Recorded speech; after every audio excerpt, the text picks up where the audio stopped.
Amadas y amados, hoy nuestro encuentro con la Escritura Sagrada lo tenemos en el Evangelio según Marcos, de allí el capítulo 9, comenzando en el verso 30 hasta el verso 37. Leemos en esta oportunidad de la traducción de la Biblia Dios habla hoy. Evangelio según Marcos, capítulo 9, versos 30 al 37. En nombre de Dios, Padre, Hijo y Espíritu Santo, recibimos la palabra de Dios contenida en las Escrituras. Amén. Cuando se fueron de allí, pasaron por Galilea. Pero Jesús no quiso que nadie lo supiera, porque estaba enseñando a sus discípulos. Les decía: el Hijo del Hombre va a ser entregado en manos de los hombres y lo matarán, pero 3 días después resucitará. Ellos no entendían lo que les decía y tenían miedo de preguntarle. Llegaron a la ciudad de Cafarnaúm. Cuando ya estaban en casa, Jesús les preguntó: ¿qué venían discutiendo ustedes por el camino? Pero se quedaron callados, porque en el camino habían discutido quién de ellos era el más importante. Entonces Jesús se sentó, llamó a los 12 y les dijo: si alguien quiere ser el primero, deberá ser el último de todos y servirlos a todos. Luego puso un niño en medio de ellos y tomándolo en brazos les dijo: el que recibe en mi nombre a un niño como este, me recibe a mí, y el que me recibe a mí, no solamente a mí me recibe, sino también a aquel que me envió. Palabra de Dios.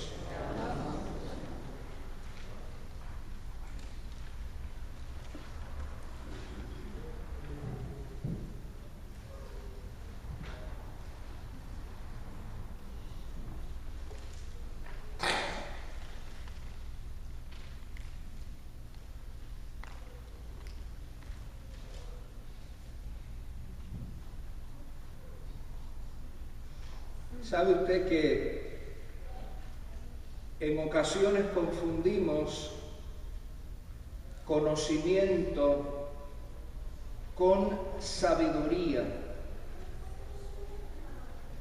Y no son la misma cosa. Se puede tener todo el conocimiento académico del mundo y aún así carecer de sabiduría. Muchas veces las lecciones de la sabiduría no son transmitidas en las aulas de la educación formal, sino en lo que algunas personas denominan la universidad de la calle o la escuela de la vida. Gran parte de esa sabiduría pueblerina es transmitida y es entregada de generación en generación por medio de proverbios y refranes. Esas expresiones breves, cortas, que son fáciles de aprender y repetir y que encierran en sí mismas grandes verdades que solo la experiencia vivida nos puede enseñar. Reflexionando para la predicación de hoy, recordaba uno de esos refranes populares que tanta sabiduría contienen. Dime con quién andas y te diré quién eres. Dime con quién andas y te diré quién eres. Hoy les invito a meditar de qué manera ese proverbio es aplicable a la vida cristiana mientras consideramos el texto bíblico del Evangelio según Marcos. Los discípulos andaban con Jesús. Iban en un largo camino que les llevaría de Galilea a Jerusalén, pasando por diversos lugares. Durante ese tiempo, Jesús les enseñaba lo que les esperaba al final de ese camino. El Hijo del Hombre va a ser entregado en las manos de los hombres y lo matarán, pero 3 días después resucitará, les decía. Y saben que no era la primera vez que Jesús les hablaba sobre ese tema a sus discípulos, ni tampoco sería la última vez que lo iba a hacer. Pero el texto bíblico es claro en afirmar y puntualiza y acentúa el hecho de que los discípulos no entendían lo que Él les estaba diciendo. No entendían. Pero ¿saben lo que es peor? No es tanto que no entendieran, lo que es peor es que no se atrevían a preguntarle. No se atrevían a preguntarle. Amada y amado, que muchos problemas se busca la gente por no hacer la pregunta adecuada en el momento oportuno, a la persona indicada y en la forma apropiada. Se lo voy a repetir. Que muchos problemas nos buscamos por no hacer la pregunta adecuada en el momento oportuno, a la persona indicada y en la forma apropiada. Nos acostumbramos a funcionar continuamente, fundamentándonos en suposiciones y en especulaciones. Y eso, en las relaciones interpersonales, solo conduce al desastre. Una relación que se fundamenta en suposiciones y especulaciones termina en desastre. Yo hice esto o dije aquello porque yo pensaba que tú. Cuidado con eso. Cuidado con eso. Una comunicación deficiente acarrea grandes problemas que generalmente se pueden evitar con tan solo formular una simple pregunta. Alguien con mucha sabiduría indicaba que no hay preguntas tontas, óigalo bien, no hay preguntas tontas, pero hay gente tonta que no pregunta. Y si a algo le debemos temer, no es a preguntar. A lo que realmente debemos temerle es a vivir en la oscuridad de la incomprensión. ¿Cuántas veces usted y yo nos habremos encontrado o habremos escuchado la siguiente expresión? Ay, no pregunté porque es que me daba pena. No debemos temerle a preguntar, debemos temerle a no comprender. Y para comprender hay que preguntar. Jesús no perdió el tiempo. Y al llegar a la casa, entonces confrontó a los discípulos. Oigan, muchachos, vengan acá. ¿qué era eso que ustedes venían discutiendo en el camino? ¿De qué era que ustedes estaban hablando por ahí? El Señor tiene un ojo clínico y el Señor tiene un oído clínico. A Él no lo podemos engañar. Primero, los discípulos guardaron silencio porque no se atrevían a preguntar a Jesús. Pero luego guardaron silencio de nuevo, porque es evidente que sabían que lo que venían discutiendo por el camino no sería del agrado del Señor. Al Señor no le haría chiste lo que ellos estaban hablando. Cuenta la narración que el tema de discusión fue quién de ellos era el más importante. Por lo que se desprende de un estudio detallado del Evangelio de Marcos, sabemos que los discípulos de Jesús tenían la expectativa, tenían la esperanza de que Jesús se iba a convertir en un líder político y militar que sacara al Imperio Romano de Palestina y que restaurara el reino israelita con toda la grandeza que tuvo en los tiempos del rey David. Y como ellos tenían esa expectativa, ellos venían con tanto entusiasmo entonces cuando llegaron a Jerusalén. Ellos venían con el líder a reclamar lo que entendían le pertenecía a su nación. Y ese evento es algo que solemos reseñar y recordar durante la Semana Santa, el primer domingo, el domingo de Palmas o el domingo de Ramos. Oiga, y si en aquellos tiempos hubieran existido las cámaras de televisión o los teléfonos inteligentes con cámaras para grabar y postear cosas en YouTube, los discípulos se hubieran apretujado alrededor de Jesús para sonreír y para saludar mientras los reporteros le hacían la entrevista a ese líder que se acercaba. Así es la naturaleza humana. Parece un chiste, pero no lo es.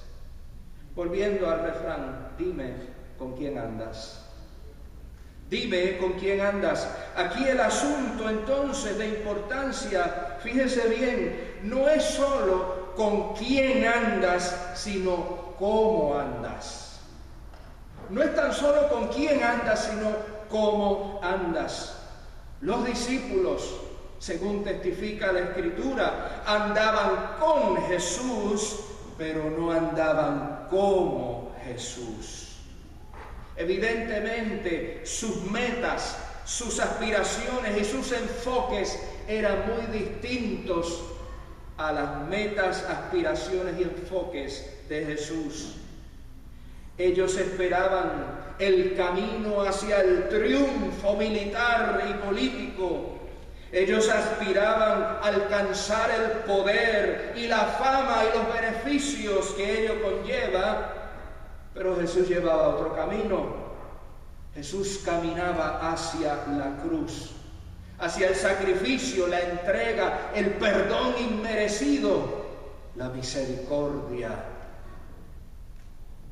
Hermanas y hermanos queridos, hay quienes en nuestro tiempo creen sinceramente que andar con Jesús equivale a asistir al templo, hacer oraciones, entonar alabanzas, leer la Biblia y participar de muchas actividades. Todo eso es bueno, todo eso es muy bueno, pero de nada nos sirve si no aprendemos a andar como Jesús. Andar como Jesús.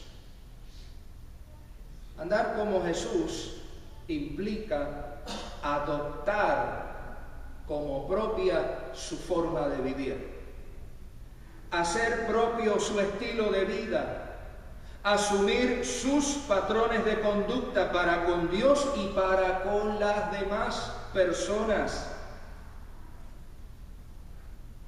a través de mis años en la pastoral, ya vamos de camino a las 2 décadas, que muchas veces he tenido que escuchar las orejitas del hijo de doña Elvira, que muchas veces he tenido que escuchar quejas sobre personas creyentes que son muy devotas en el templo, pero su trato hacia otros en la esfera cotidiana dista mucho de lo que Jesús enseñó con su ejemplo. Y estos oíditos han tenido que escuchar en muchas ocasiones cosas como esta: pastor, ¿y esa señora va a su iglesia? Reverendo, ¿y ese señor es cristiano? O algo peor, ¿la gente de su iglesia es así? Y a mí se me cae la cara de vergüenza y tengo que explicar a través de los años una y otra vez: no todos somos así, es que vamos aprendiendo. Esa conducta o esa actitud no es la que estamos enseñando, pero vamos en un proceso, paciencia. Y yo quisiera no tener que escuchar esas cosas, pero las sigo escuchando. Nuestra condición humana nos impulsa a creer que se es grande o importante cuando se atropella a los demás. El sistema nos enseña que la meta o el propósito de la vida es tener más que los demás: más dinero, más posesiones, más títulos, más poder, más influencia, más fama, más puestos, más reconocimiento, más y más de todo. Pero esa no es la enseñanza de Jesús. Esa no es la enseñanza de nuestro Maestro. Cuenta el texto bíblico que Jesús enseñó que si alguien quiere ser el primero, tendrá que aprender a ser el último de todos y el servidor de todos. No son mis palabras, son las palabras de Jesús. La verdadera grandeza no está en ser servido, sino en servir. La verdadera importancia se encuentra en cultivar la paz, no en las imposiciones de poderío. Lo que realmente es digno de admiración es la humildad, no la soberbia y la ambición. Acto seguido, después de decir esas cosas, Jesús hizo algo que encuentro fascinante. Él tomó en sus brazos a un niño y lo puso en medio de ellos. ¿Se fijó? No fue en una esquina, no fue escondido, no fue atrás de la cocina, lo puso en medio de ellos. Y esa acción simbólica de Jesús va más allá de nuestras ideas tradicionales sobre la niñez, al menos en dos aspectos. Primero, debemos tener en mente y recordar que en los tiempos de Jesús solamente los hombres, varones, los hombres eran considerados como ciudadanos y eran considerados como personas. Las mujeres no gozaban de ese estatus y los niños mucho menos. Solamente los esclavos eran considerados como inferiores a la niñez en la escala social de aquella gente. Y todavía en nuestros tiempos hay quienes quisieran que eso sea así. Pero resulta que entonces Jesús tomó a uno que representaba la periferia social y cultural, tomó a uno que representaba el margen y lo sacó del rincón y físicamente lo colocó en el centro. En el centro.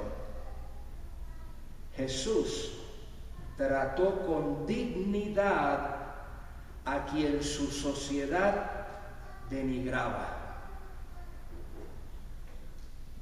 Jesús trató con dignidad y apreciando a quien su sociedad menospreciaba. Cuando nosotras y nosotros, en lugar de querer ascender a un nivel superior que el resto de la gente, comenzamos entonces a aceptar y a tratar a las demás personas con la dignidad que les trata el reino de Dios. Cuando hacemos eso, estamos entonces andando como Jesús y no solamente con Jesús. Lo segundo, la acción de Jesús puso en evidencia lo que es el servicio desinteresado. Y ese adjetivo es muy importante. Podemos hablar de servicio, pero no es lo mismo servicio que servicio desinteresado. Y eso es lo que Jesús evidenció. Recibir y ayudar a quien no tiene la capacidad de corresponder ni de premiar. Servir. Y servir solamente porque eso es lo correcto. Servir solamente porque eso es lo justo, sin que medie la ambición o el interés de recompensa alguna. De deja ver qué me conviene y cómo puedo ganar algo de aquí. Eso es andar como Jesús, más allá de andar con Jesús.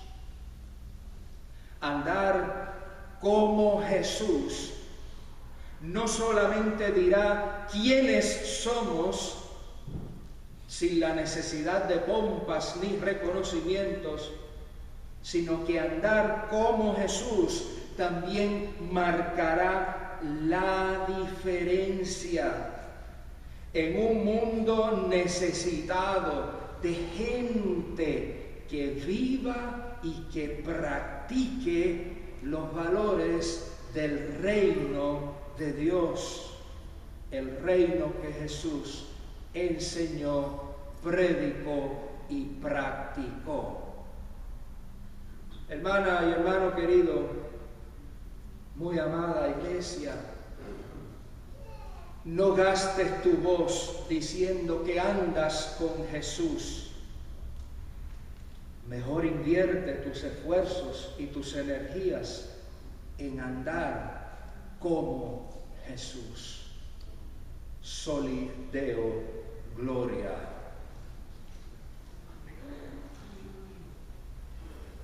Amado Señor, tus ideas descabelladas retaban y siguen retando nuestros entendimientos puramente humanos. Concédenos por la acción de tu Espíritu que nuestra vida, nuestro ser, nuestro pensamiento, nuestro corazón sea transformado al caminar con y como Jesús. Y que en nuestra vida sea formado el carácter de Cristo. Llévanos de la mano. Despierta nuestras conciencias cuando nos acomodemos. Enciende el fuego de la pasión por la misericordia, la empatía y la compasión en nuestros corazones, y que podamos entender, apreciar, aprender y sobre todo practicar lo que de Cristo aprendemos. Así oramos, Señor, así confiamos. Gracias por seguir obrando en nuestras vidas. Por Jesucristo. Amén y amén.